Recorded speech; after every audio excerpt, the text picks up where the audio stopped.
की ज्या भावांनी बहिणीच्या नावानेच अर्ज करून टाकले आणि पैसे घेणं चालू केलं, काही तर इतके हुशार निघाले की ज्यांनी त्या ठिकाणी हा लाभ मिळाला पाहिजे पण फोटो लावला तर लक्षात येईल मी पुरुष आहे म्हणून मोटरसायकलचा फोटो लावला। तुमचे काही सावत्र भाऊ त्याच्यामध्ये आडकाठी टाकण्याचा प्रयत्न करतात। जसं लाडक्या बहिणीच्या विरुद्ध कोर्टात गेले, आता कोर्टातनं जमलं नाही तर म्हणतात लाडक्या बहिणीत भ्रष्टाचार झाला, आता आम्ही पैसे न आमच्या अकाउंटला येतात न कोणाच्या अकाउंटला येतात। आणि मग त्याच्यामधली एक महत्त्वाची योजना आपली लाडकी बहीण योजना, की ज्या योजनेच्या अंतर्गत आमच्या बहिणींना 1500 रुपये महिन्याला देणं आपण सुरू केलं। अनेक लोकांना वाटायचं निवडणुकीपुरतं हे भाऊ पैसे देणार आहेत आणि निवडणूक झाली की सावत्र भावासारखे पैसे बंद करणार आहेत। पण हे सगळं जे विरोधकांनी या ठिकाणी एक वावटळ तयार केलं होतं ते बाजूला झालं आणि आपण निवडणुकीनंतरही ही योजना सुरू ठेवली। पुढचे 5 वर्ष योजना राहणार आहे आणि एवढंच नाही तर योग्य वेळी या योजनेच्या निधीमध्ये वाढ देखील आम्ही करणार आहोत, हेही मी या निमित्ताने सांगू इच्छितो। अर्थात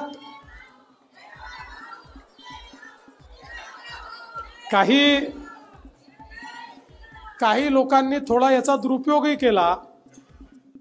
काही इतके हुशार भाऊ निघाले की ज्या भावांनी बहिणीच्या नावानेच अर्ज करून टाकले आणि पैसे घेणं चालू केलं, काही तर इतके हुशार निघाले की ज्यांनी त्या ठिकाणी हा लाभ मिळाला पाहिजे पण फोटो लावला तर लक्षात येईल मी पुरुष आहे म्हणून मोटरसायकलचा फोटो लावला।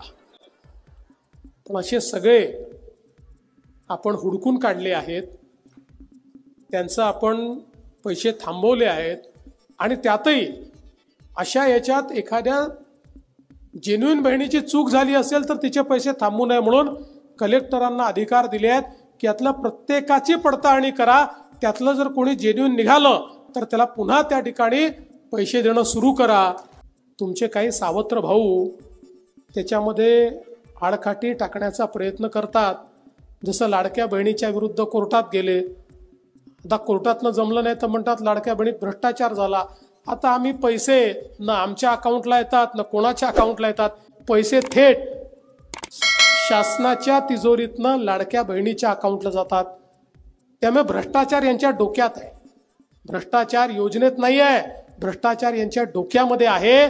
किंबहुना एखादी एवढी मोठी योजना 2.5 कोटी महिलांची 1 रुपया भ्रष्टाचार न होता कशी होऊ शकते याचं आश्चर्य त्यांना वाटतं, याची असूया त्यांना वाटते, याचं दुःख त्यांना वाटतं। पण त्यांना काही वाटू द्या, प्रामाणिक आमच्या ज्या योजनेच्या लाभार्थी भगिनी आहेत त्यांना हा लाभ आम्ही देतच राहणार आहोत।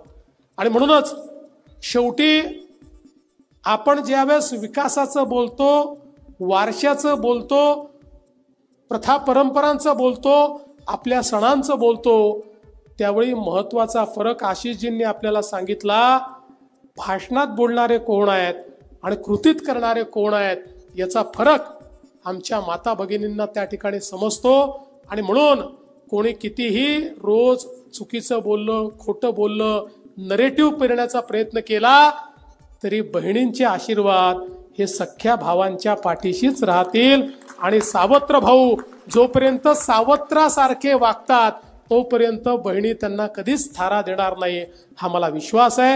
आणि म्हणून पुन्हा एकदा आपण सर्वांनी हे जे काही प्रेम दाखवलं आहे, आज प्रातिनिधिक स्वरूपात काही बहिणींनी या ठिकाणी या राख्या बांधल्या आहेत, पण आपल्या सगळ्यांच्या राख्या आहेत। ही राखी केवळ ज्यांनी बांधली त्यांची नाही आहे, त्यांच्या वतीनं आपल्या सगळ्यांच्या राख्या, आपल्या सगळ्यांचं प्रेम, ज्यांनी त्या डब्यामध्ये राख्या दिल्या आहेत आणि राज्यभरातनं लाखो राख्या येत आहेत। माझा अंदाज आहे 50 लाखापेक्षा देखील जास्त बहिणी त्या ठिकाणी राख्या पाठवत आहेत। त्या सगळ्या बहिणींचे अतिशय मनापासून आभार मानतो, त्यांचं प्रेम स्वीकारतो। जन्मभर या प्रेमातच मला राहायचं आहे एवढंच त्यांना सांगतो आणि माझं बोलणं संपवतो। धन्यवाद। जय हिंद, जय महाराष्ट्र.